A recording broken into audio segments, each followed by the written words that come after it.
प्रीतम प्रीत ही सौंपई है, प्रीतम प्रीत ही गोविंद दास कह रहे हैं।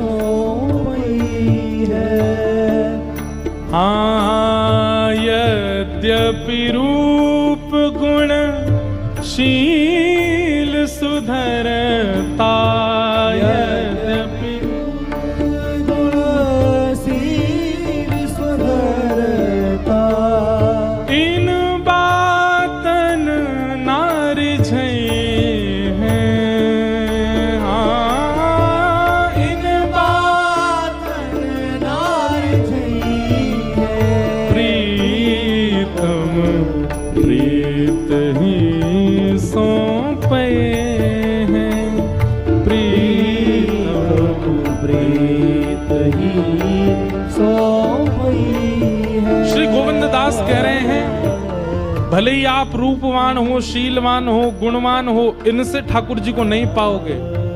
ठाकुर जी को पाने के लिए तो चित्त में प्रेम होना चाहिए, चित्त में सख्य भाव होना चाहिए, ठाकुर जी के प्रति कोई संबंध होगा तो ही ठाकुर जी मिलेंगे, नहीं तो नहीं मिल सकते।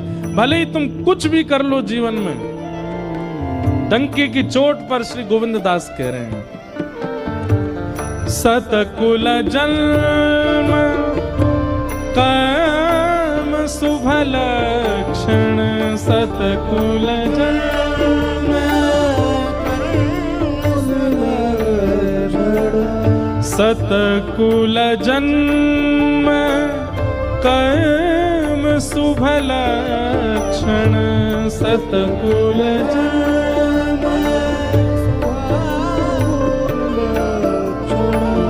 वेद पुराण पढ़े हैं। वेद पुराण पढ़े हैं, प्रीतम प्रीत ही सौंपे हैं, प्रीतम प्रीत ही सौंपे हैं। हाँ प्रीतम प्रीत ही सौंपे हैं, प्रीतम प्रीत ही सौंपे हैं। ओ गोविंद प्रभु स्नेह सुवालो, गोविंद प्रभु स्नेह सुवालो, गोविंद प्रभु स्नेह सुवालो, गोविंद प्रभु स्नेह सुवालो। रसना कहाँ जो नचे हैं, रसना कहाँ जो नचे हैं, प्रीतम प्रीत ही सौंपे हैं, प्रीतम प्रीत ही सौंपे हैं। हाँ प्रीतम प्रीत ही सौंपे हैं, प्रीतम प्रीत ही सौंपे हैं।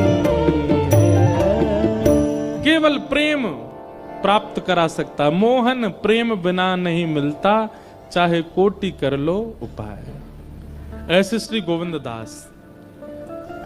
तो ठाकुर जी एक साधु का रूप बना करके आ गए और आकर के चोखा मेला जी के माता पिता से कहने लगे हमें कुछ पवा दो। उनके माता पिता ने विचार किया इतने सारे आम हैं हमारे पास, 2-3 इनको पवा देते हैं, बाकियों का भोग लगा देंगे ठाकुर जी को। और कोई मांगता तो वो आम उच्छिष्ट हो जाते, लेकिन एक साधु मांग रहा है तो इसलिए इस आम को ठाकुर जी स्वीकार कर लेंगे। और उन्होंने एक आम दिया। ठाकुर जी क्या करें पता है, साधु के रूप में आए, पूरे नहीं पाते, थोड़ा थोड़ा ऐसे पाते हैं, थोड़े थोड़े चौंकते हैं और फिर उसको जो माता जी थी उनकी गोद में डाल देते हैं। फिर कहते हैं दूसरा दो, दूसरा दो, दूसरा आम लेते हैं, फिर उसको लेते हैं, फिर उनकी झोली में डाल देते हैं। तीसरा आम, अब बेचारे आजकल के तो थे नहीं जो टोक दें, आजकल के लोग तो बड़े विचित्र हैं ना, उस समय के थे तो कुछ बोले नहीं, एक के बाद एक मांगते जाएं, थोड़ा थोड़ा चखें और उनकी झोली में डालते जाएं। ऐसे कर करके ठाकुर जी ने सबरे आम खा लिए जितने थे, एक भी नहीं छोड़ा पंडरीनाथ जी के लिए। तो पंडरीनाथ ही आए साधु के रूप में।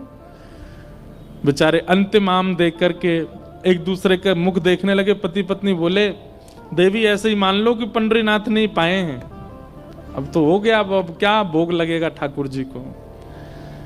और साधु सबरे आम पाकर, हाँ भैया बढ़िया आनंद आ गया, अब तुम लोग जो क्रिया में जा रहे हो चले जाओ। और झूठे आम, चुखे हुए आम उनकी पत्नी की झोली में डाल दिए। और ऐसा कहकर के महात्मा तो वहां से ऐसे चलते बने जैसे कोई उनकी ट्रेन छूट रही हो, तुरंत चले गए। ठाकुर जी थे ना। दोनों पति पत्नी सोचने लगे अब खाली हाथ जाएं ठाकुर जी के पास, कोई बात नहीं, ऐसे ही मान लेते हैं कि ठाकुर जी आके पाके चले गए। चलो देवी अब ये झोला का क्या करोगी, इसको कहीं पधरा दो, तो सब उच्छिष्ट हो गए।